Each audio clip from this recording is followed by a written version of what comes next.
40년 동안 내가 우리말에 이런 게 있지. 노세 노세 젊어 노세 늙어지면 못 노나니. 그런 노래 있죠. 노세 노세 젊어 노세 늙어지면 못 노나니. 이게 1950년대 나온 노래예요. 근데 1950년대 평균 연령이 46세였어요.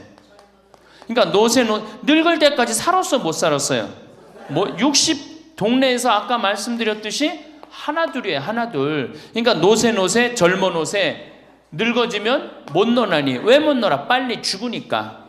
근데 이 노래가 틀린 노래예요. 어떻게 불러야 되냐? 노세 늙어지면 안 죽나니. 안 죽어. 에? 안 죽어. 그대로 가는 거예요. 그대로. 그러니까 노세 늙어지면 안 죽나니. 그러니까 이제 우리 할머니들은 자식들도 다 키웠고 노동도 끝났고 내가 말했듯이 할러데이 휴가 받은 거. 인생의 휴가.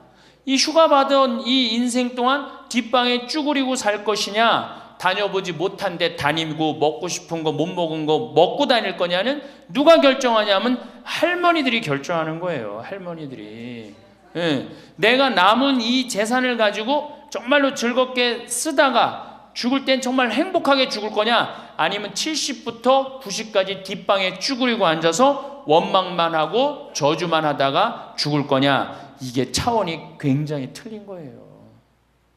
그래서 우리가 인생을 한 번쯤 내 앞으로 20년이 남았다, 30년이 남았다, 이걸 한 번쯤 깊이 생각해 볼 필요가 있는 거예요. 그래서 이제 나이를 먹으면은 이제 뭐가 문제냐면은 외로움이 제일 먼저 찾아옵니다. 자식도 찾아오지 않고, 특히 할머니나 할아버지 둘 중에 하나가 아파서 들어 눕거나 세상을 떠나면 급격히 우울해지는 거예요. 여기 우리 할머니들 아까 뭐 말씀 들어보니까 할아버지들 왜 안 모시고 왔냐고 그러니까 집 지켜야 된다고, 그리고 할머니들만 전부 다 오셨다고 그러는데, 우리 할머니들 지금 뭐 자식 걱정하고 자식 신경을 쓰는데, 만약에 지금 할아버지가 돌아가시잖아요. 그럼 할머니들은 그날로 고아되는 거예요. 할아버지가 돌아가시는 날로 고아되는 거예요. 왜? 늙은 나랑 누가 밥 아침 점심 저녁 같이 먹어줄 건데, 누가 나랑 같이 텔레비 봐줄 건데, 아무도 없어요. 오로지 남편이 있으니까 어떻게 같이 텔레비전도 보고 밥도 먹고. 혼자 먹는 거랑 같이 먹는 거랑 굉장한 차이가 나요. 혼자 먹는 거랑 같이 먹는 거랑. 그러니까 내가 내 남편이 죽었다, 그날로 고아되는 거예요. 그날로. 올 들어 일본에서 노인이 집에서 병간호하다가 배우자를 살해한 사건이 30건이 발생을 합니다. 그러니까 남편 주로 여자는 자기 남편이 쓰러져도 끝까지 그걸 보살피면서 살아요. 여자는. 근데 남자는요, 보살피다가 지치면요 죽여버려요. 그냥 너무너무 힘들으니까. 그러니까 제일 좋은 건 뭐야? 제일 좋은 거는 남편이 먼저 죽고 그 다음날 여자가 따라 죽는 게 제일 좋은 거예요. 네. 할아버지가 먼저 죽고 그 다음날 할머니가 따라 죽는 게 제일 좋은 거예요. 그러니까 할머니들이 쓰러지면 안 돼요. 할아버지들이 쓰러지면 이게 돌보는데 할머니들이 쓰러지면 안 돼요.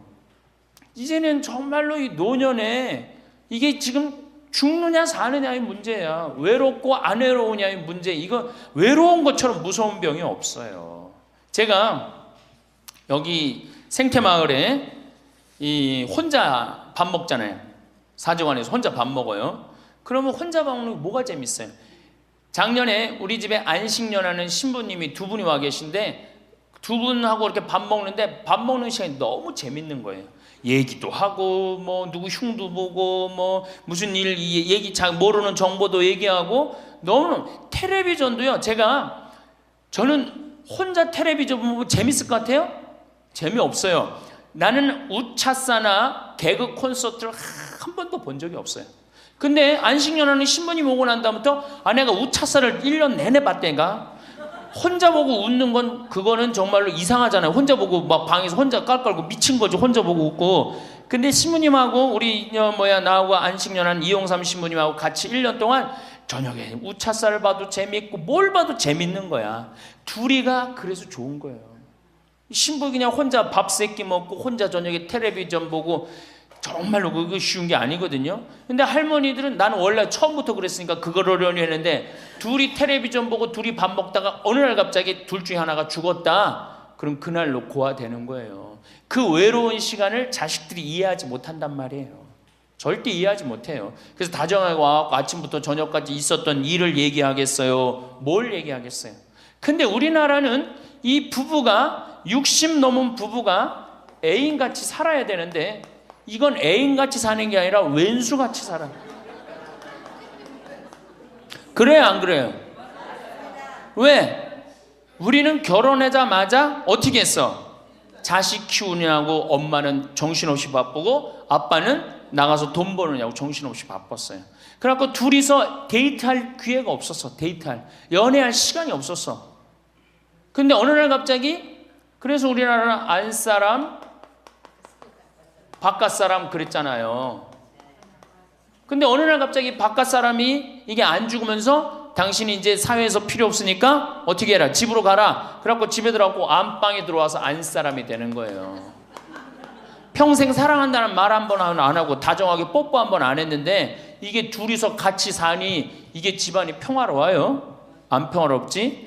그러니까 서양은 20대 만나갖고 안 맞으면 30대 바꾸고 30대 만나갖고 안 맞으면 40대 바꾸고 40대 만나갖고 안 맞으면 50대 바꾼 부부가 50대부터 100살까지 애인같이 산대요.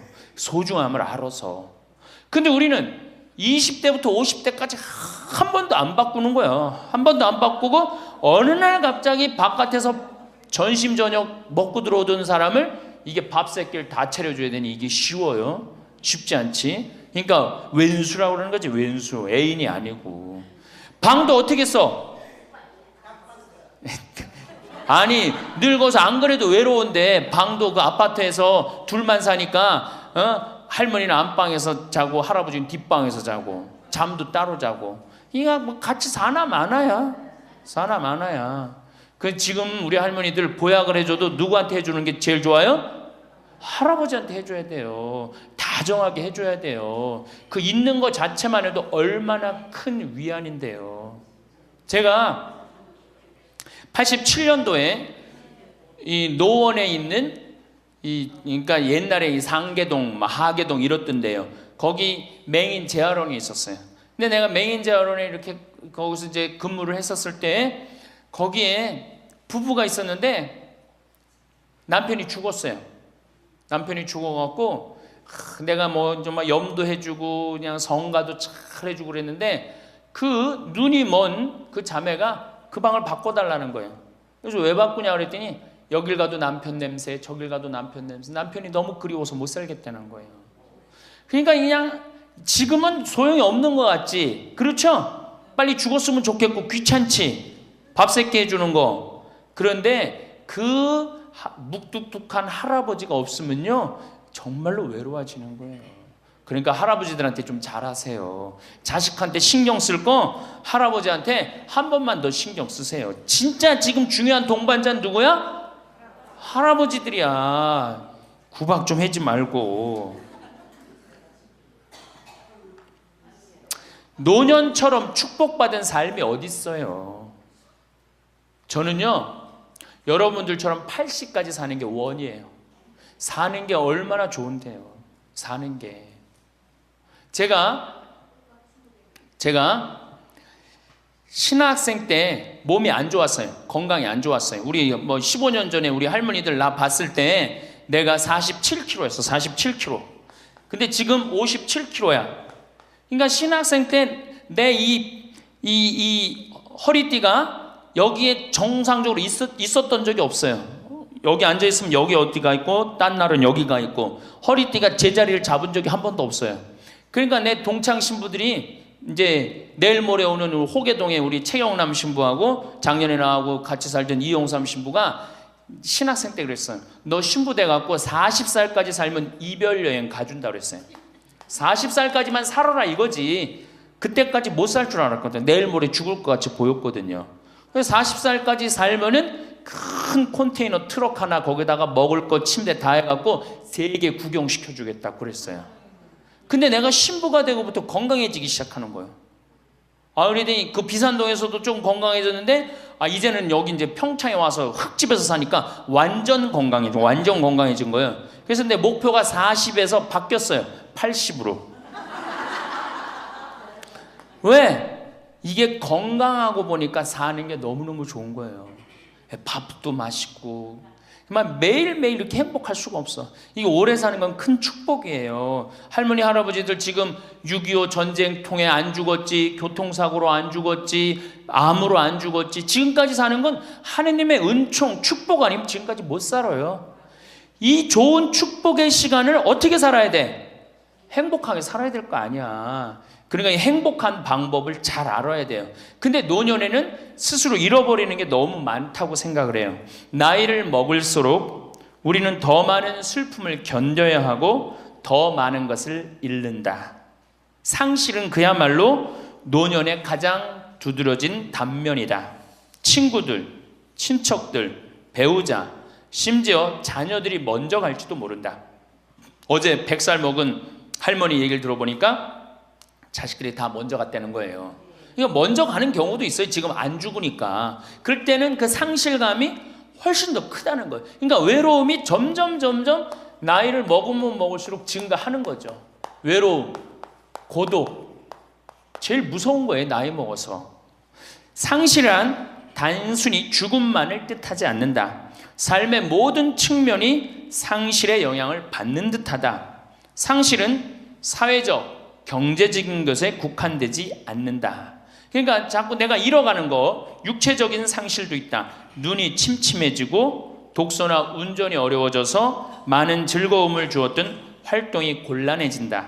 노년은 외모에도 영향을 준다. 젊었을 땐 피부도 뽀얗고 정말 얼마나 예뻤어요. 여기 보니까 젊었을 때 한 미모 했을 할머니들이 내가 보니까 굉장히 많어. 기가 막혔을 텐데 외모에도. 상실을 경험한 사람들은 그들의 경험을 다른 사람들과 나눌 수 있어야 한다. 다른 모든 형태의 활동과 마찬가지로 이것도 기도하는 마음으로 겸손하게 해야 한다. 그래서 이 외로움, 상실, 이때 가장 중요한 게 누구냐면 친구라는 거예요. 이 친구랑 함께 나누는 것처럼 중요한 게 없다는 거예요. 그런데 나이를 먹으면은 자식하고 같이 살다 보면 자식 이사 갈 때 이사 가요 안 가요? 따라가요 안 가요? 자식 이사 갈 때 따라가고 친구 한둘 죽기 시작하고 그러면서 자꾸 친구가 멀어지는 거예요.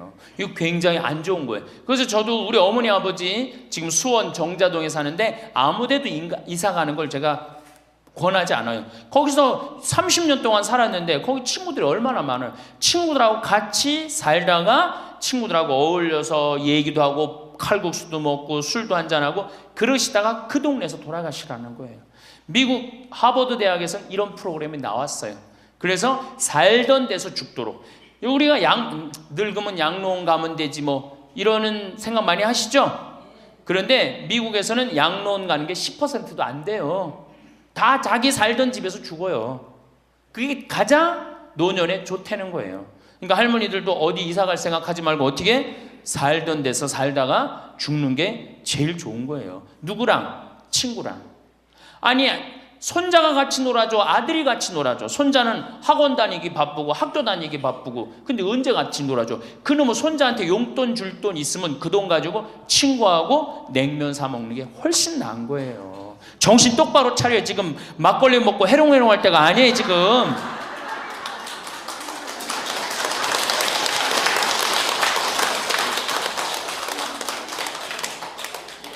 여기 비산동 노인대학 할머니들은 정말 행복한 분들이에요. 왜? 일주일에 한 번 나와서 또래 친구들하고 노래도 하고 아까 보니까 또 마당에서 노래하고 막 강의도 안 들어오려고 막 그러다 보니까 이게 얼마나 중요한 건데 일주일에 한 번 친구를 만나서 노래하고 춤도 추고 이게 굉장히 중요한 거예요. 그래서 노인대학 중간에 관두지 마세요. 죽을 때까지 다녀. 죽을 때까지. 그 가면 밥도 그냥 주잖아. 이야, 얼마나 좋아. 아니 노인대학 다니까 지금 이 수학여행 온 거 아니야? 1박 2일? 수학여행도 오고. 아유, 한 신부님이 얼마나 훌륭해. 그냥 이쁘게 생기기도 했지만 얼마나 훌륭해. 할머니들 그냥.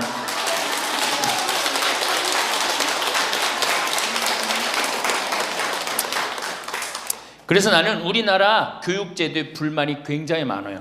왜냐? 초등학교 6년, 중고등학교 6년, 대학교 4년 배워서 60까지 먹고 사는 거예요.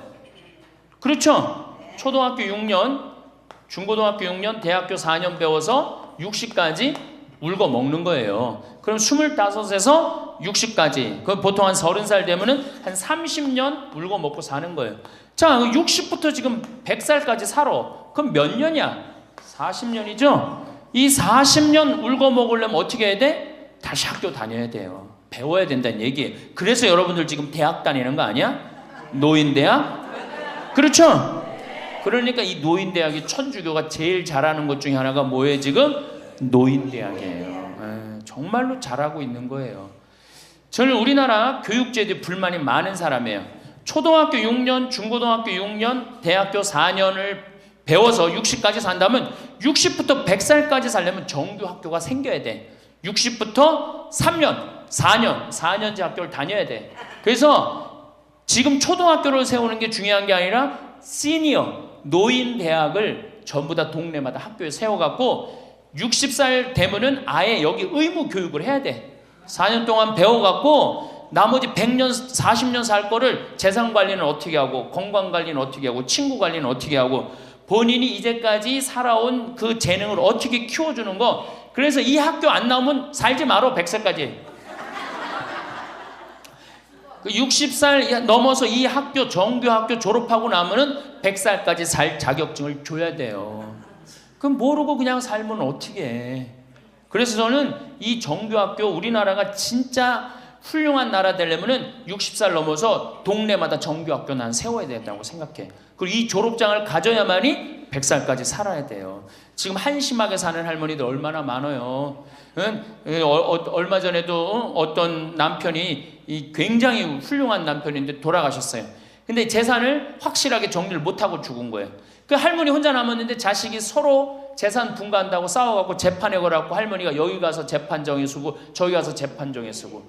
이게 학교를 졸업하지 못해서 그래. 이 정규 학교를. 우리나라가 이 정규 학교가 없어서 그래요. 그러니까 우리 할머니들은 이 학교를 다녀야 되는데 우리나라 지금 교육제도가 지금 안 하고 있잖아. 그러니까 안 하니까 성당의 정규 학교라도 다 노인대학 다니라 이거예요. 절대 관두지 마세요.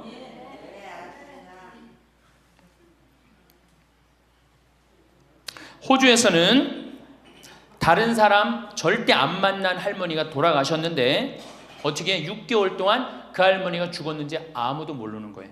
그래갖고 6개월 동안 냄새가 하도 나서 보니까 죽은 지 6개월 돼서 그때 발견한 거예요. 자식들도 뻐젓이 다 있는데 자식이 있어도 부모 6개월, 1년 안 차가는 자식 많아요. 앞으로 여러분들도 그럴 거예요. 여러분들도. 진짜 중요한 건 누구야? 친구야, 친구. 그 여기 노인대학에 같은 반에 친구가 안 나오면 전화로도 한 통 해볼 거 아니야. 그럼 죽었는지 살았는지 꼴가닥 죽었는지 어떻게 했는지 알 거 아니에요. 그래서 노년에 가장 중요한 건 친구다. 며칠 전에 능평성당에 70대 된 할머니 할아버지 네 부부가 여기 와서 2박 3일 동안 놀고 가셨어요. 네 부부가 바나 다 갖고 오고 쌀, 반찬 다 갖고 왔어. 그럼 비싸지도 않지. 하루에 뭐 잠자는 거 하면 4만 원, 5만 원이면 되니까 그 4일 동안 여기 와갖고 얼마나 근사하게 놀고 갔는지 몰라요. 그러니까 가능한 한 집에서 자주 벼야 돼, 집을. 며느리하고 가능한 한 안 마주치는 게 좋은 거예요. 그래야지 며느리도 편안하지, 누구도 편안해? 나도 편안하고. 뒷방에서 쭈그리고 앉아있으면 알아주는 사람 아무도 없다 이거예요. 아무도 없어요. 그래서 뒷방에서 쭈그리고 앉아갖고 방 출입하지 않으면은요, 그렇게 뒷방에 깜깜하게 있으나 관 속에 깜깜하게 있으나 똑같은 거예요. 살아도 살아있는 게 아니란 말이에요. 그 살아있으려면 멋있게 살아있어야 될 거 아니야. 그러니까 놀러도 좀 가고. 이제 그건 내가 4번째 시간에 얘기를 할 거예요. 어떻게 노느냐. 그 방법도 모르니까. 저는 우리나라 지금 주일학교, 우리 수원교구가 이 신호도수가 청소년 신앙의 뭐 활성화인가 그래요. 예, 청소년.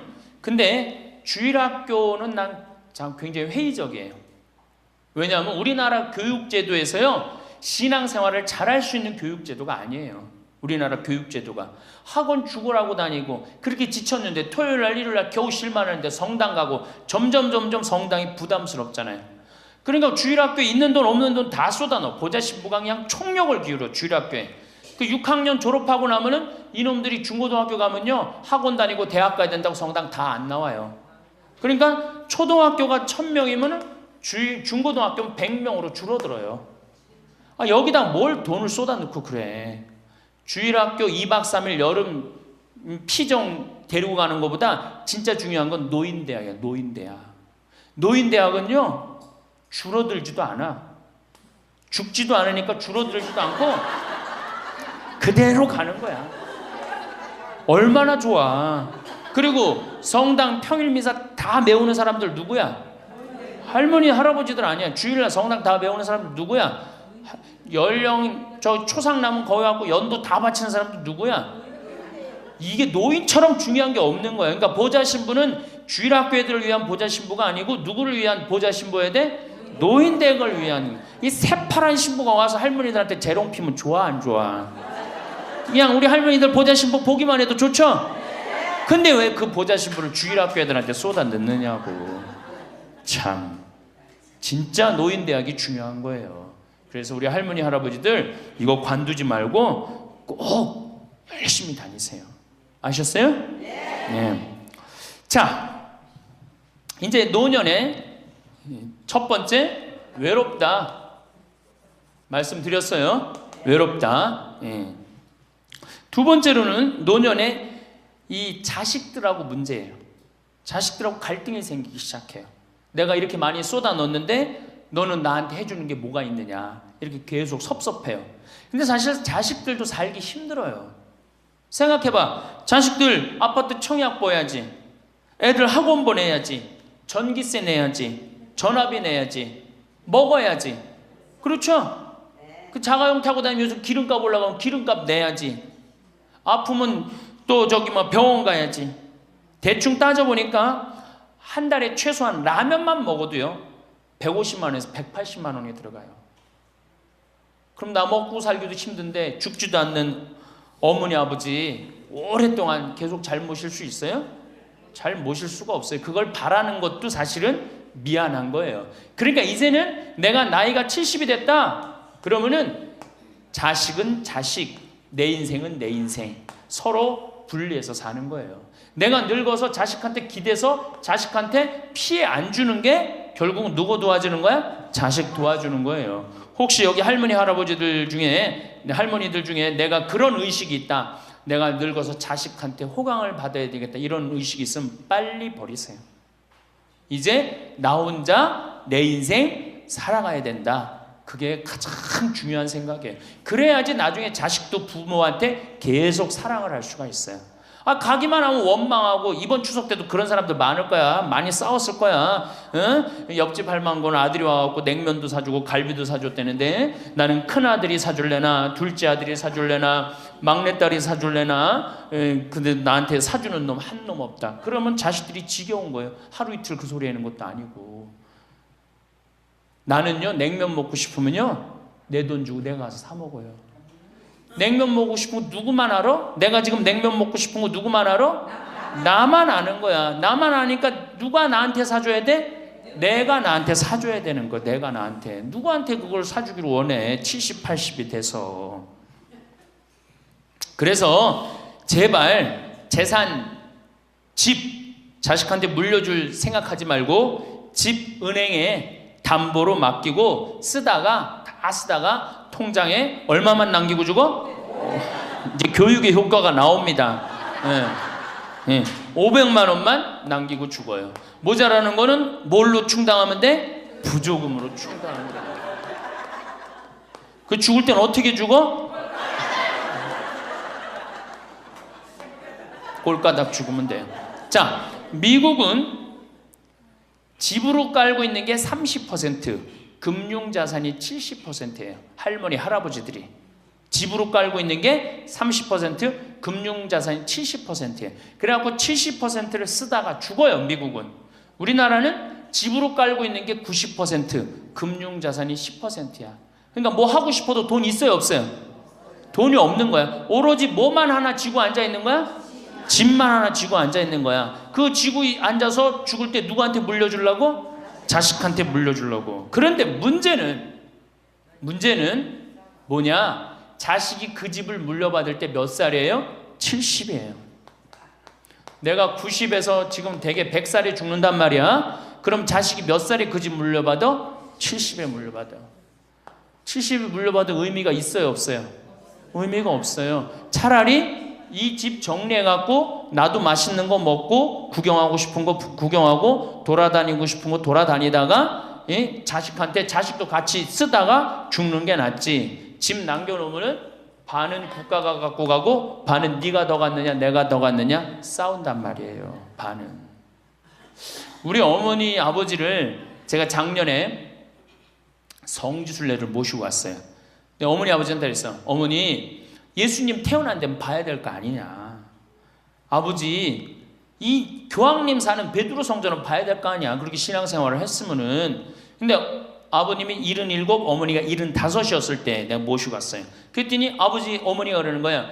아유, 길에서 죽기 싫다는 거예요. 비행기 14시간 타기 싫다는 거예요. 우리 외삼촌이 미국에 가서 돌아가셨거든요. 여행 갔다가. 그래서 내가 그랬어요.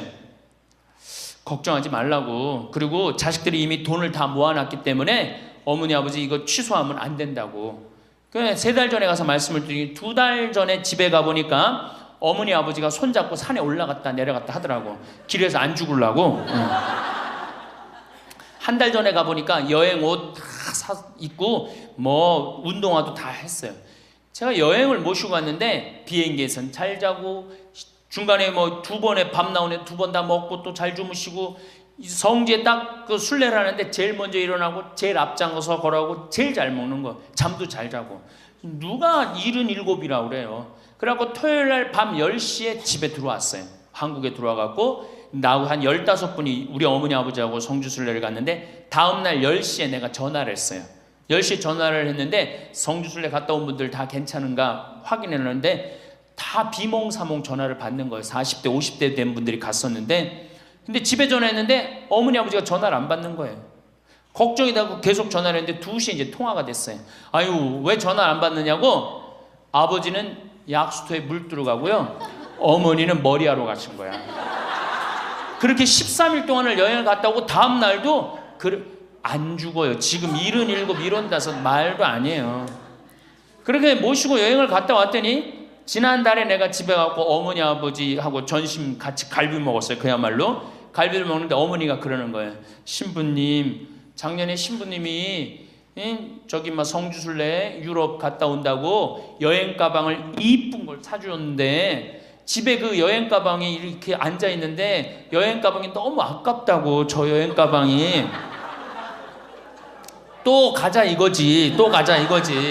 그래서 제가 그랬어요. 알았다고. 올해는 경제가 어려우니까 내년에 내가 모시고 가겠다고. 내년 모시고 갈 계획이에요. 왜? 이제는 인생이 휴가란 말이야. 휴가니까 정말로 인생을 즐겁게 살고 좀 하느님께 영광 드리고 감사하면서 살다가 떠날 때 부조금은 어머니 이름으로 부조금이 들어오면 어머니 이름으로 과원에 집 한 채 줘줄 거고 아버지가 돌아가시면 아버지 이름으로 집 한 채 드리고 그리고 아무것도 남기지 않고 가시는 거예요. 그게 멋있는 거예요. 그러니까 제발 욕심을 버리세요. 내 자식 내 새끼 이 욕심을 버려. 우리가 하늘나라를 지향하는 사람들 아니야? 근데 뭐 이렇게 세상에 욕심이 많아. 하늘나라에 지향하는 사람들이.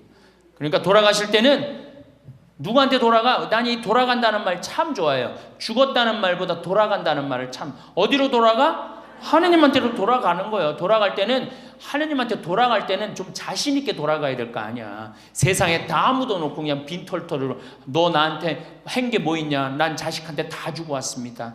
하느님 내가 고아원 아이들 정말로 정말 엄마 아버지 없는 아이들을 위해서 집 한 채 져주고 왔습니다. 나보다 훨씬 더 불쌍한 할머니 할아버지들 위해서 집 한 채 져주고 왔습니다. 이게 나요? 내가 자식한테 물려주는데 국가가 반 갖고 가고 자식이 갖고 싸웁니다. 지금 이게 나요? 어느 게 나요? 이렇게 얘기해도 집에 가보면은 말짱 노릇먹여요. 자, 그래서 우리 할머니들 제발 내가 자식한테 집 물려준다는 생각하지 말고, 그거 아까 조사해보니까 4억에서 5억 정도 한다며요. 내일 집에 돌아가면 바로 은행에 가세요. 응? 그래갖고 바로 은행에 잡혀갖고 한 달에 2억이면 20년 쓸 수 있어요. 한 달에 200만 원. 그러니까 100만 원씩. 한 달에 100만 원이면 쓸만해, 안 쓸만해요? 쓸만하죠? 예, 그건 뭐 내가 이제 다음 시간에 말씀을 드릴 거예요. 자, 외롭고 친구가 없고 그 다음에 자식하고 관계가 안 좋아져요. 그 다음에 나이를 먹으면은 몸이 여기저기 아파요. 잘생기고 이뻤던 얼굴에 검버섯이 피죠. 그렇죠? 곱고 이뻤던 얼굴이 쭈글쭈글해지고, 그렇죠? 예. 당뇨병이 생겨서 기력도 빠지고, 관절염이 생겨서 무릎도 아프고, 골다공증이 생겨서 넘어지기만 해도 뼈가 부러지고, 심장병도 생기고, 또 치매까지 걸리면 자식인지 누군지 구분도 못하고, 예? 여기가 하늘인지 땅인지, 예? 그것도 구분 못하고, 고혈압으로 쓰러져 갖고 다리 한쪽 질질 끌고 다니고, 이런 그런 거를 주위에서 자꾸 보면 자꾸 자신감이 있어요, 없어요? 없죠? 그런데 이런 사람들은 극히 드물다는 거예요.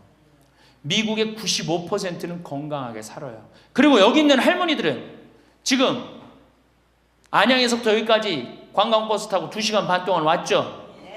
그러니까 여기 있는 할머니들은 적어도 100살까지 전혀 문제없이 살 할머니들이에요. 100살까지. 왜? 지금 근력이면 100살까지 관리만 잘하면 100살까지 산단 말이에요. 관리만.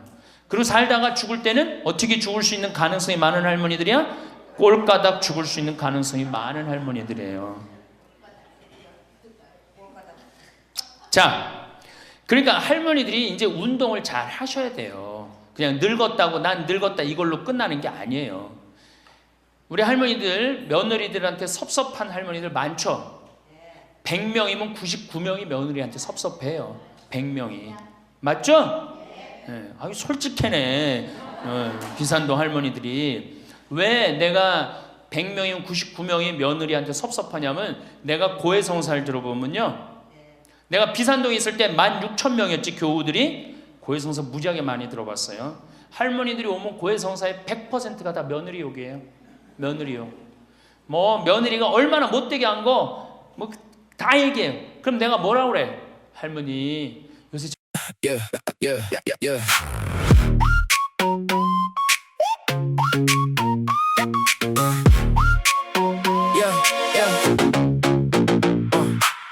I came in with scuffed up shoes, pocket full of fire, got nothing to lose. You look my way, I know the cue. One small grin and I'm stuck on you. Hold up, don't let it fade.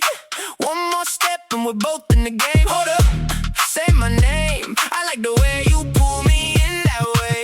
Pocket full of fire, pocket full of fire. You set me off tonight. Pocket full of fire, pocket full of fire. I'm burning, feeling right. We were in love that never meant to stay. Some things are real, even when they fade.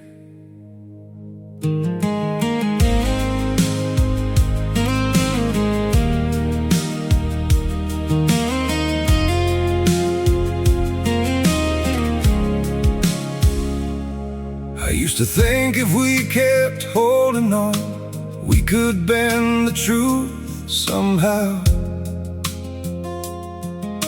But love can't fight what's pulling us apart, and it's breaking us down now.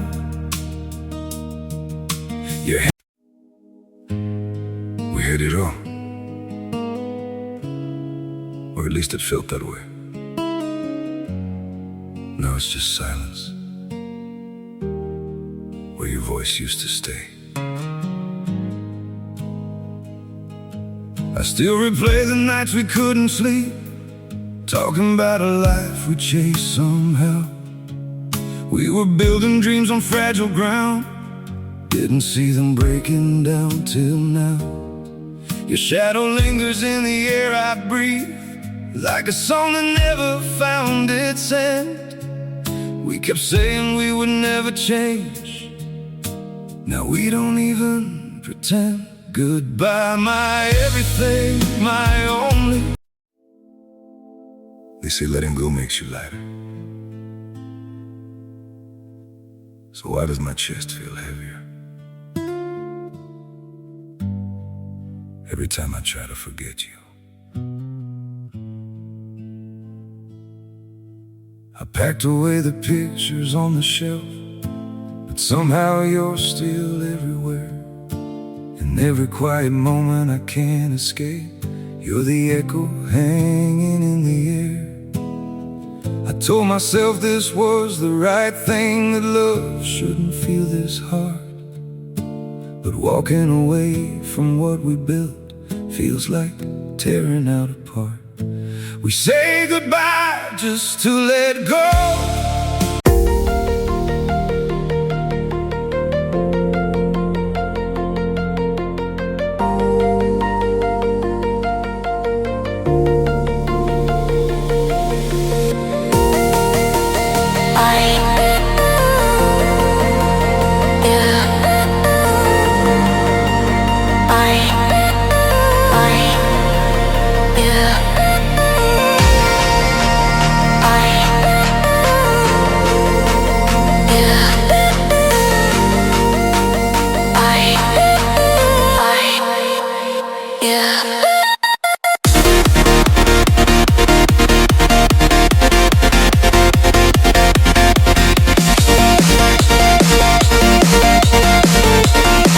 젊은 것들이 버릇이 없어서 예의 없이 자라서 그러니까 할머니가 이해하라고. 할머니 며느리만 그런 게 아니라 다 그렇다. 예. 그 며느리들은 들어오면 나한테 뭐라고 고해성사할 것 같아? 시어머니 때문에 미치겠다고 그러는 거예요. 시어머니 때문에. 그럼 내가 그 며느리들한테 뭐라고 그럴 것 같아요? 늙으면 다 그러니까, 니네 집만 그런 게 아니다. 늙으면 다 그러니까 신경 쓰지 말아라. 제가 그래요. 어쩔 수 없는 거예요. 어쩔 수 없는 거예요. 자, 그런데 할머니들하고 며느리들하고 입장을 조금 생각을 해봐. 자, 우리 할머니들 자식들 키웠을 때, 막 키웠을 때 태어났어. 막 손가락에 꼬무락거리고 막 저기 막 옹알이하고 이뻐요, 안 이뻐요? 아, 이놈이 일어났어. 뻗도. 그래갖고 걸으면 한 걸음 뛰었을 때 흥분돼요, 안 흥분돼요? 흥분되죠? 걸어. 그럼 기가 막히게 행복하죠? 그 행복은 아마 생각해봐. 기가 막히게 행복했을 거야. 거기다 엄마라고 그래봐. 어때요? 막 죽지, 엄마라고 그러면은. 막 죽어, 엄마라고 그러면은. 거기다가 이제 애가 가방 들고 막 학교 갔다가 뛰어왔다 하고, 아, 이놈이 키가 중학교, 고등학교 됐는데 나보다 더 커져. 뿌듯해요, 안 뿌듯해요? 이게 키우는 맛이요, 보통 큰 맛이 아니에요. 그런데 반대로 입장을 바꿔놓고 이제 생각을 해보면, 우리 어머니가 70이 됐어. 문을 열고 나오면은 아이고 아이고 아이고 그런단 말이야. 부모는 자식을 키우는 재미에 정말로 푹 빠져있지만, 자식은 부모가 죽어가는 걸 본단 말이야. 얘야 눈이 좀 안 보인다. 보니까 백내장이 걸렸어. 눈이 또 났더니 얘야 무릎이 아프다. 그러니까 무릎에 여기 그냥 저기 물렁뼈가 다 없어졌고 그 뼈 수술해줬어. 그러니까 문 열고 나오면 아이고 아이고. 좋아질 가능성이 있어요? 점점 나빠져요? 점점 점점 죽어가는 걸 보는 거예요. 누가 더 기쁠 것 같아? 자식을 키울 때가 기쁠 것 같아? 죽어가는 부모를 보는 게 기쁠 것 같아요? 여기는 안타까움, 짜증, 의무감 이런 게 들었어. 여기는 기쁨이 있고. 그러니까 우리 할머니들 자식들한테 나한테 왜 이렇게 섭섭하게 하나 원망할 필요가 없어요. 그 죽어가는 걸 보는 건 그 슬픈 거예요. 그 외로운 거예요. 이게 정말 좋은 건 뭐야? 그 모습을 자식한테 안 보이는 거예요. 따로 떨어져서 사는 게 제일 좋은 거예요. 따로 떨어져서 사는 게. 그러니까 제발 같이 살 생각 좀 하지 마세요. 자식한테 뭐 의지하고 기대하고 산다. 지금부터 피눈물 나는 이야기를 하겠습니다. 제가 평택에서 알고 있던 할머니 한 분이 옛날에 과학 선생님을 했어요. 이 할머니가 나이가 82살인데 글쎄 75살 되던 해에 아들이 꼬신 거예요. 어머니가 살던 아파트 팔고 내가 사는 아파트 팔아서 50평짜리 아파트를 사자. 그래서 75살 먹은 할머니가 그런 생각을 했대. 내가 살면은 얼마나 사나? 살면 얼마나 사나? 여기 혹시 나는 살면 얼마나 사나 그런 생각 하시는 분들 손 들어보세요. 절대 그런 생각하지 마세요. 안 죽어.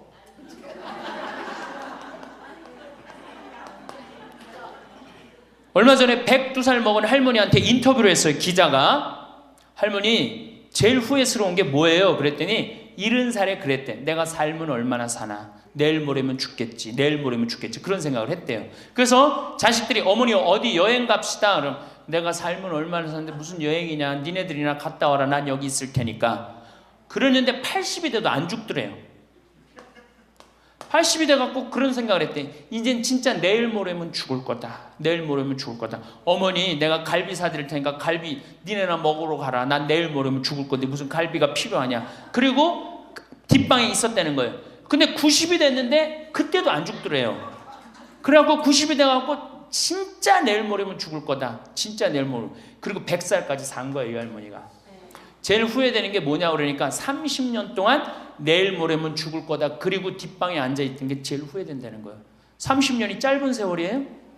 그 30년 동안 돌아다니고 먹고 싶은 거 먹고 만나고 싶은 친구 만나고 노인대학에 나오면 춤 시간도 있죠. 춤도 추고 박수도 치고 그랬으면 그 30년이 축복의 30년이야? 저주의 30년이야? 축복이죠. 근데 그 할머니는 어떻게 사는 거야? 저주의 30년을 사는 거예요. 어쨌든 이 할머니가 내가 살면 얼마나 사나 손자 얼굴이나 보고 자식이나 밥이나 먹고 같이 살아야 되겠다. 그리고 그 집을 팔아갖고 아들 이름으로 다 해주고 들어온 거예요. 들어오는 순간 자식하고 살아요? 누구하고 살아요? 며느리하고 살죠. 며느리가 그동안 시어머니하고 안 살았는데 학교 선생님을 했으니 얼마나 꼬장꼬장해요. 챙견을 얼마나 하겠어. 이거 챙견 저거 챙견. 그래 며느리 미쳐 안 미쳐? 미치죠. 며느리 성당도 나가기 싫은 거. 시어머니 열심히 나가는 성당. 그러니까 어떻게 해? 성당 안 나가는데 성당 안 나간다고 또 욕하고. 그러니까 점점 원수가 되는 거예요. 그러니까 며느리가 나 어머니랑 밥 먹는 거 체하니까 안 된다. 어머니 들어가갖고 방에서 들어가 먹어라. 밥도 같이 못 먹는 거 방에 들어가고 혼자 먹는 거예요. 손자하고 밥 먹으려고 합쳤는데 구박을 받는 거지. 하루는 날 찾아와서 신부님 머리 좀 만져보라는 거예요. 머리를 만져보니까 혹이 이렇게 2개가 났어. 보온병으로 며느리가 때린 거예요. 아니 60 먹은 며느리가 80 먹은 며느리랑 싸우면은 누가 이겨요? 60 먹은 며느리가 이기게 돼 있어요. 30대 며느리는 울면서 참지만 60대 된 며느리는 안 참아요. 같이 싸우지. 그래갖고 혹이 이렇게 2개가 나서 왔어요. 할머니 왜 그러고 사냐. 나하고 저 소송 걸자. 그럼 지금 아파트가 8억이니까 할머니 25평 그쪽 25평이니까 4억이니까 할머니 4억 찾아갖고 우리 집에 오면은 내가 죽을 때까지 평창에서 모시고 살겠다. 4억이면 그래 82이니까 100살까지면 4억이면 살거든요. 그래 살자. 그래갖고 나하고 고소장을 다 썼어요. 학교 선생님이라 얼마나 잘 썼는지 몰라. 그래갖고 재판 날짜를 이제 잡아갖고 변호사 다 해갖고 보냈어. 재판이 지나고 났는데 일주일이 돼도 안 나타나고 2주일이 돼도 안 나타나는 거야. 한 달 만에 성당에 나타났어. 제가 할머니 어떻게 된 거냐 그랬더니 재판하는 날 아들이 무릎 꿇고 어머니 재판 취하해 좀 내가 잘 모시겠다고. 그래서 취하를 했다는 거예요. 그게 취하를 한 거. 그래 할머니 그럼 나한테 뭐해 나를 나쁜 놈으로 만들었느냐. 자식 욕하고 며느리 욕하게 만들었느냐. 신부님 자식 이기는 부모 어디 있느냐고. 자식이 잘하겠다는데 어떻게 내가 그거를 우기느냐고. 이미 80 넘어서 자식 아니에요. 왼수예요. 왼수. 그래갖고 할머니 이제 자식한테 맞고 살던 나한테 찾아오지 말아라. 3달 됐는데 새벽에 전화가 왔어. 신부님 저 마리아예요. 그래서 어떻게 된 거냐 할머니 왜 성당에 요새 안 나타나느냐 그랬더니 그 집에 사는 게 너무 괴로워서 스스로 전라도에 있는 양론에 들어간 거예요. 자식한테 재산을 주면 3가지를 잃어버려요. 첫 번째 자식을 잃어버려요. 2번째 본인의 인생을 잃어버려요. 3번째 재산을 잃어버려요. 그러니까 우리 할머니들은 자식도 안 잃어버리고 인생도 안 잃어버리고 재산도 안 잃어버리려면 어떻게 해야 돼? 자식하고 따로 내가 가지고 있는 은행에 가서 담보로 넣고 그거 쓰다가 다 쓰다가 죽는 게 제일 좋은 거예요. 자식한테 피해 안 주고. 그러면은 신부님 나 늙어서 죽을 때 어떻게 해? 늙으면은 남들이 알아서 해주겠지 이런 생각한단 말이야. 그래서 내가 항상 하는 얘기가 거지 근성을 버려라. 남들이 뭘 알아서 해줘. 나 늙은 나를 누가 책임져줘? 누가 책임져야 돼? 내가 책임져야 돼요. 그래서 내가 공부하고 내가 따라다니면서 배워야 돼. 그래서 60부터 64살까지 정규학교를 다녀야 돼. 이런 거 배우는 거. 근데 우리나라가 이 정규학교가 없는 게 너무너무 안타까운 거예요. 오늘도 황창현 신부님의 행복특강 잘 들으셨나요? 이어서 나이 들수록 들으면 도움이 되는 지혜의 말씀을 들려드리겠습니다. 말에 관한 격언. 사람에게 하나의 입과 두 개의 귀가 있는 것은 말하기보다 듣기를 2배로 하라는 뜻이다. 인간이 말을 하는 것은 태어나면서 곧 배우지만 입을 다무는 것은 어지간해서 배우기 힘들다. 거짓말쟁이는 뛰어난 기억력을 가져야 한다. 거짓말을 해서는 안 된다. 그러나 진실 중에도 말해서는 안 되는 것이 있다. 자신의 말을 자신이 건너는 다리라고 생각하라. 튼튼한 다리가 아니면 당신은 건너지 않을 것이다. 남을 헐뜯는 것은 세 사람을 죽인다. 자기 자신과 상대방, 그리고 그것을 듣고 있는 사람이다. 입을 다물 줄 모르는 사람은 대문이 닫히지 않는 집과 같다. 새장에서 도망친 새는 붙잡을 수 있으나 입에서 나간 말은 붙잡을 수 없다. 입보다 귀를 상석에 앉혀라. 진실도 거짓말처럼 위험하다. 가장 큰 고통은 남에게 말하지 못하는 것이다. 지혜로운 사람은 자기 눈으로 직접 본 것을 남에게 말하고, 어리석은 사람은 자기 눈으로 못 보고 귀로만 들은 것을 말한다. 남의 험담을 하지 마라. 그럴 시간이 있으면 팔굽혀 펴기나 해라. 귀로 무엇을 들을 것인가, 눈으로 무엇을 볼 것인가는 자기 의지대로 하기 어렵다. 그러나 입은 의지대로 할 수 있다. 당신의 혀에게 나는 잘 모릅니다 라는 말을 열심히 가르쳐라. 혀는 마음의 붓이다. 남의 입에서 나오는 말보다 자기 입에서 나오는 말을 잘 들어야 한다.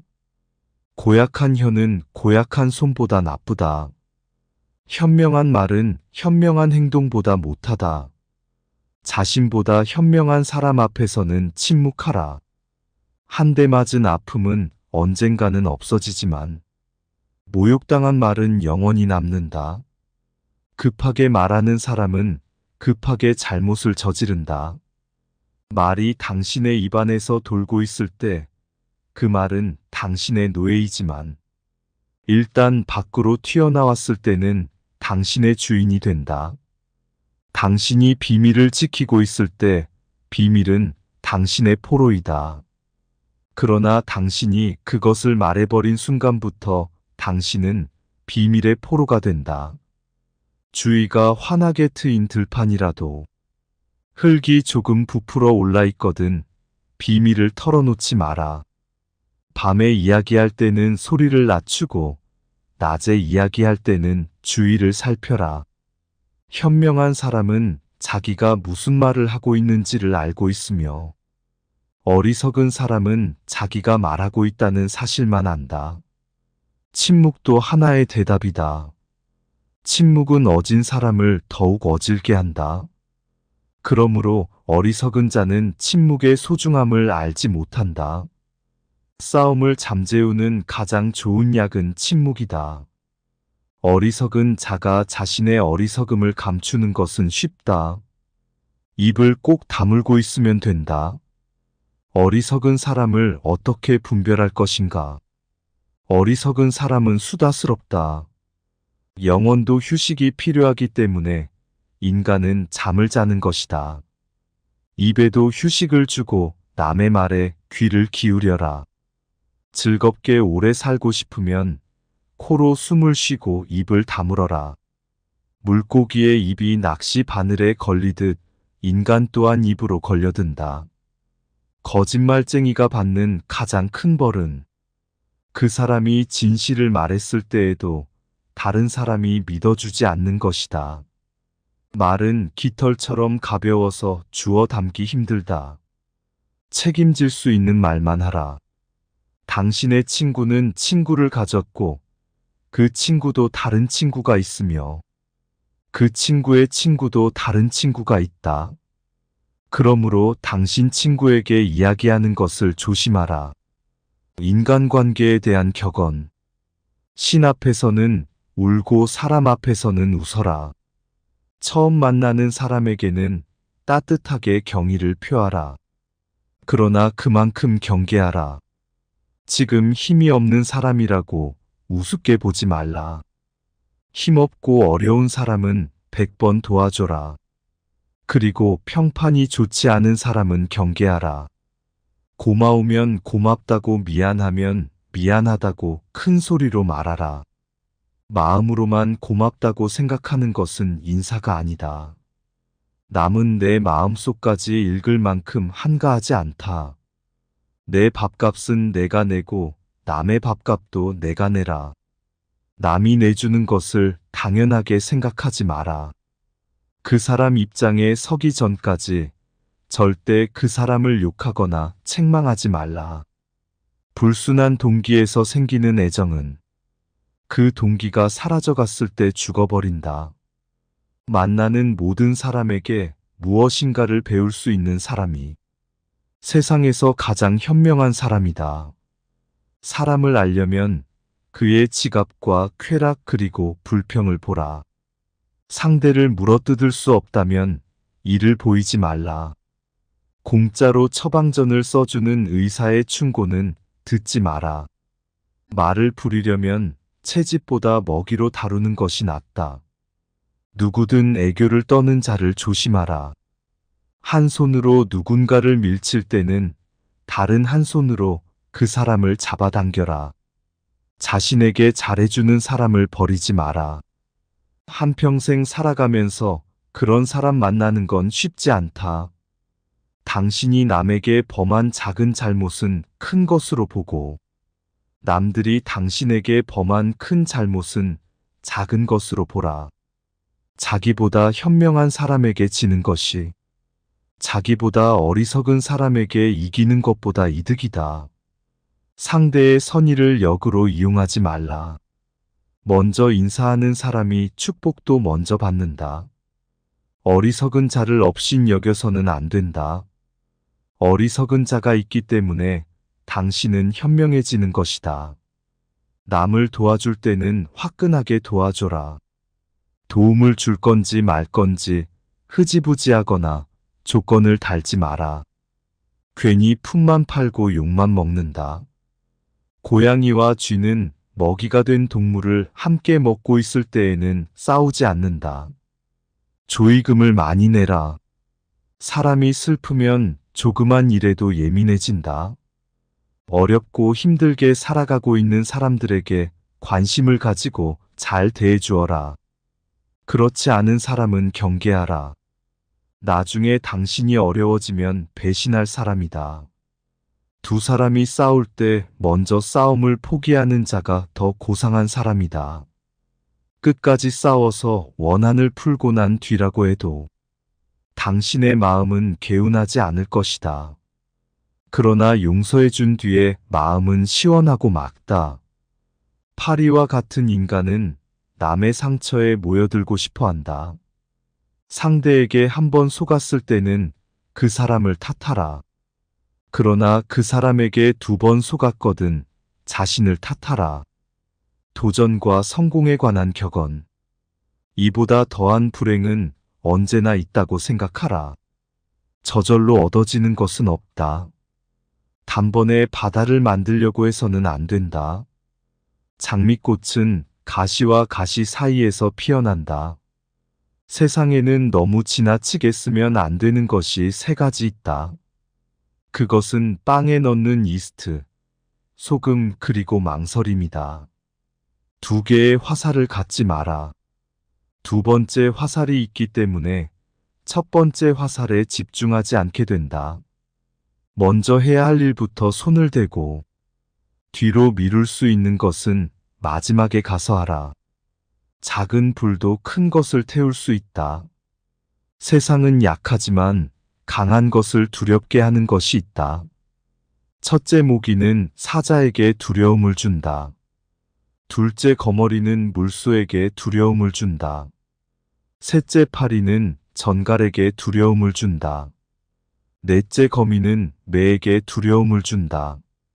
아무리 크고 힘이 강하더라도 반드시 굴복해야 할 무서운 존재라고는 할 수 없다. 매우 힘이 약하더라도 어떤 조건만 갖추어져 있다면 강한 자를 이길 수가 있는 것이다. 아무것도 선택하지 않은 것은 하나를 선택한 것이다. 아무 방법도 없을 때 선택할 수 있는 한 가지 방법은 용기를 갖는 일이다. 돈이 없는 것은 인생의 절반을 잃은 것이고, 용기가 없는 것은 인생의 전부를 잃은 것이다. 너무 지나치게 후회하지 마라. 그것이 옳은 일에 나설 용기를 해친다. 성공의 절반은 인내심이다. 성공의 문을 열려면 밀거나 당기거나 해야 한다. 실패하는 것을 두려워하는 것은 실패한 일보다 더 나쁘다. 실패는 경험이고 성공의 어머니다. 승자는 문제의 속으로 뛰어들고 패자는 그 변두리만 맴돈다. 승자는 눈을 밟아 길을 만들지만 패자는 눈이 녹기를 기다린다. 승자는 구름 위에 태양을 보고 패자는 구름 속의 비를 본다. 승자는 행동으로 말을 증명하지만 패자는 말로써 행동을 변명한다. 승자는 7번 쓰러져도 8번 일어서지만 패자는 쓰러진 7번을 낱낱이 후회한다. 승자의 하루는 25시간이고 패자의 하루는 23시간밖에 안 된다. 승자가 즐겨 쓰는 말은 다시 한번 해보자이고 패자가 즐겨 쓰는 말은 해봐야 별 수 없다이다. 자기보다 우월한 자를 보면 승자는 존경하고 배울 점을 찾고 패자는 질투하고 그 사람의 갑옷에 구멍난 곳이 없는지 찾으려고 한다. 승자의 주머니 속에는 꿈이 있고 패자의 주머니 속에는 욕심이 있다. 바닥에 엎드려 있으면 넘어질 일은 없다. 마찬가지로 너무 높이 오르지 않으면 높은 곳에서 떨어질 일도 없다. 비관의 길은 좁지만 낙관의 길은 넓다. 오르막이 있으면 반드시 내리막이 있다. 하루를 공부하지 않으면 그것을 되찾기 위해서는 이틀이 걸린다. 이틀을 공부하지 않으면 그것을 되찾기 위해서는 나흘이 걸린다. 1년을 공부하지 않으면 그것을 되찾기 위해서는 2년이 걸린다. 어설픈 프로보다 진취적인 아마추어가 낫다. 무턱대고 멀리 가면 안 된다. 돌아올 길이 멀어진다. 희망은 미래를 자기 것으로 만드는 강력한 무기다. 희망을 버리지 않는 한 인생은 미래의 꼬리를 잡고 있는 것이다. 사람은 3가지 이름을 갖는다. 하나는 부모가 준 이름이고, 다른 하나는 사람들이 부르는 이름이며, 마지막 하나는 스스로 성취한 이름이다. 스스로 노력해서 만들어낸 이름은 주어진 이름보다 훨씬 더 가치 있다. 철회는 하더라도 취소는 하지 말라. 잘 살아라. 그것이 최고의 복수다. 태도에 관한 격언. 지나친 겸손은 거만함과 다를 바 없다. 올바른 자는 자기 욕망을 조절하지만 올바르지 않은 자는 욕망을 조종당한다. 남 앞에서 부끄러워하는 사람과 자기 앞에서 부끄러워하는 사람, 그 사이에는 커다란 차이가 있다. 부끄러움을 모르는 것과 자부심은 형제간이다. 누구나 실패할 수 있다. 또한 그 실패가 한 번으로 끝나지 않을 수도 있다. 하지만 같은 방법으로 또다시 실패를 했다면 더 이상 자신에게 관대해질 필요는 없다. 그것은 이제 상황의 문제가 아니다. 그렇다고 방법만의 문제도 아니다. 반성할 줄 모르는 자신에 대한 각성이 절실한 것이다. 누군가에게 속았다면 그의 속임수를 원망할 수도 있고 자신이 순수했다고 생각할 수도 있다. 하지만 다시 또 그에게 속았다면 그의 천부적인 사기꾼적 재능만을 욕할 것도 아니다. 당신 역시 그의 유혹을 즐겼다는 이야기다. 스스로 반성하는 사람이 서 있는 것은 가장 훌륭한 성자가 서 있는 곳보다도 성스럽다. 이미 지나버린 일을 후회하기보다 하고 싶었던 일을 못한 것을 후회하라. 여유가 있을 때 해보겠다고 변명하지 말라. 삼나무처럼 딱딱하고 굽힐 줄 모르는 사람이 아니라 갈대처럼 부드럽고 굽힐 줄 아는 사람이 되라. 남들로 하여금 자기를 칭찬하게 하는 것은 좋으나 스스로를 칭찬하는 것은 옳지 않다. 자신의 결점을 찾아내려 애쓰는 사람은 남의 결점을 찾지 않으며 남의 결점만 찾아내는 사람은 자기 결점을 찾지 못한다. 자기 결점을 쉽게 고치지 못하더라도 자기 향상을 위한 노력을 계속해야 한다. 쥐를 원망하기 전에 쥐구멍부터 막아라. 평소에 잘해라. 평소에 쌓아둔 공덕은 위기 때 빛을 발한다. 한 사람이 당신에게 당나귀다라고 말하는 것은 상관없다. 두 사람이 그렇게 말하거든 걱정하라. 세 사람이 그렇게 말하거든 자신을 위해 안장을 사도록 하라. 뛰어난 사람은 두 가지 교육을 받고 있다. 그 하나는 교사로부터 받는 교육이며 다른 하나는 자기 자신으로부터 받는 교육이다. 너 자신을 발견하라. 한 시간이라도 좋으니 혼자 조용히 생각하는 시간을 가져라. 행동은 말보다 소리가 크게 들린다. 자기 잘못을 인정하는 것처럼 마음이 가벼워지는 일은 없다. 그러나 자기가 옳다는 것에 인정을 받으려는 것처럼 마음이 무거운 일은 없다. 강한 사람이란 자기를 억누를 수 있는 사람과 적을 친구로 바꿀 수 있는 사람이다. 일생을 울며 허송해서도 안 되고 웃고만 보내서도 안 된다. 내일 일어날 일을 걱정하지 마라. 현재의 일도 모르면서 기적이나 이변을 기대하지 마라. 어떻게 살아야 하는지를 말하는 것도 중요하지만 그것을 실천하는 것이 더 중요하다. 좋은 항아리를 가지고 있다면 오늘 사용하라. 내일이면 깨져버릴지도 모른다. 교훈을 따르면 복이 뒤따르고 충고를 물리치면 재앙이 뒤따른다. 오늘이 당신의 마지막 날이라고 생각하라. 그리고 오늘이 당신의 첫 번째 날이라고 생각하라. 껍질을 보지 말고 그 안에 들어있는 것을 보라. 남의 자비로 사는 것보다 가난한 생활을 하는 편이 낫다. 스스로 의롭다고 생각하는 자보다 스스로 악인이라고 생각하는 자가 더 귀한 존재다. 가능한 한 옷을 잘 입어라. 외모는 생각보다 훨씬 중요하다. 우물에 침을 뱉은 자는 언젠가 그 물을 마시게 된다. 양배추에 사는 벌레는 양배추를 자기 세상으로 생각한다. 원한을 품고 있는 마음은 개운하지 않다.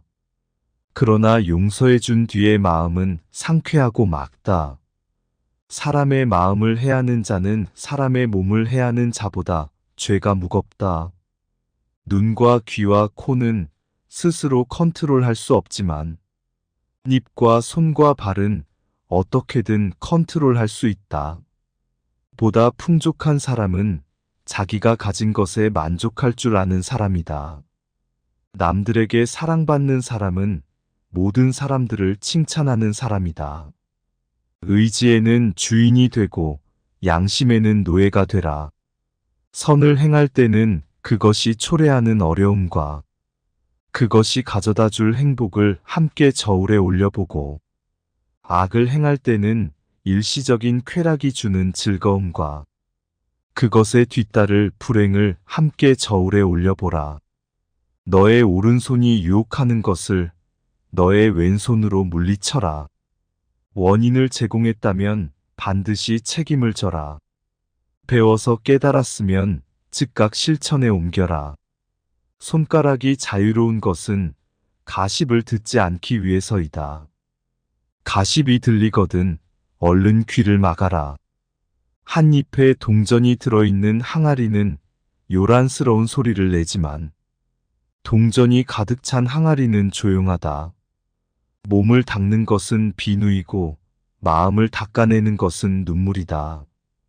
갈대 하나는 부러지기 쉬워도 갈대 100개가 한 묶음을 이룰 땐 쉽게 꺾이지 않는다. 열매가 탐스럽게 열린 나무는 바람에 흔들리지 않는다. 돌이 항아리 위로 떨어져도 그것은 항아리의 불행이고, 항아리가 돌 위에 떨어져도 그건 역시 항아리의 불행이다. 이유야 어쨌든 항아리의 불행이다. 적당히 어리석은 자가 더 어리석다. 눈이 보이지 않는 것보다 마음이 보이지 않는 쪽이 더 두렵다. 촛불 한 자루로 여러 자루에 초의 불을 붙인다 해도 첫 초의 빛은 흐려지지 않는다. 금화는 흙 속에서도 빛난다. 임금은 나라를 다스리지만 현인은 임금을 다스린다. 악마가 인간들을 찾아다니기 바쁠 때는 대신 술을 보낸다. 술이 들어가면 비밀은 밖으로 나온다.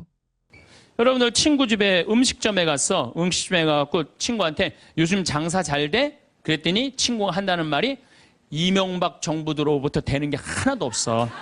이러다가 망할 것 같아, 망할 것 같아. 꼭 남 탓하는 사람 있잖아요. 똥파리만 날려, 똥파리만. 근데 또 다른 친구 식당에 갔어요. 그랬더니 다른 친구가 장사 잘 돼? 남들은 힘들대는데 우리 집엔 단골 손님들이 와갖고 내가 매일 가락시장에 가갖고 신선한 재료로 음식을 준비를 해. 자, 다음에 친구들이 야, 너 우리 개 모임이 있는데 동창 모임 있는데 너 좋은 음식점 있으면은 나 안내 좀 해줘라. 그러면 여러분들 똥파리 날리는 집으로 안내할 것 같아요? 신선한 재료로 음식을 준비하는 집으로 안내할 것 같아요? 그렇죠. 말에는요, 복이 있게 돼 있어요. 제가 10년 전에 이제 강원도 평창 생태마을을 시작을 했어요. 근데 그때 사실은 주교님께서 저한테 어느 대학에 교수로 가라고 그랬어요. 근데 나는 교수보다는 평창에 가서 농사 짓고 살고 싶다. 그래서 주교님 명을 거역을 했어요. 지금 생각하면 철없었던 거였죠. 거역을 하고 내가 평창에 들어가서 이제 살기 시작했어요. 평창에 들어가서 살기 시작했는데 주교님이 반대한 거 아니에요. 평창에 가서 사는데 1년에 한 번 이제 주교님한테 신년 하례식 할 때 주교님이 물어봐요. 황 신부, 거기 살만해? 너무 행복해요.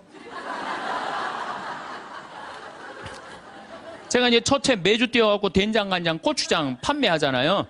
그러니 찾아오는 사람이 있어요. 팔릴 거 아니에요. 황 신부, 농산물 많이 팔려? 너무 많이 팔려요. 황 신부, 거기 사람들은 많이 와? 첫 해는 개미 새끼도 안 왔어요. 알아야지 올 거 아니에요. 근데 내가 너무 많이 와요. 저는 제가 생태마을에 살면서 한 번도 생태마을이 사는 게 힘들다, 지겹다, 나 빨리 본당 내보내줘라 그런 소리 한 적이 한 번도 없어요. 그리고 내가 방송에 나가서든 어디 강의 가서든 나는 평창에 사는 게 너무 행복하다. 밤하늘에 별도 예쁘고 요즘은 또 이 물이 풍부해갖고 아침에 물 한 개가 피면요 아침에 일어나면 기가 막혀요. 네. 내가 좋다 아름답다는 얘기만 하니까 강의 듣는 사람들이 무슨 생각할 것 같아요? 한번 가봐야지. 한번 가봐야지.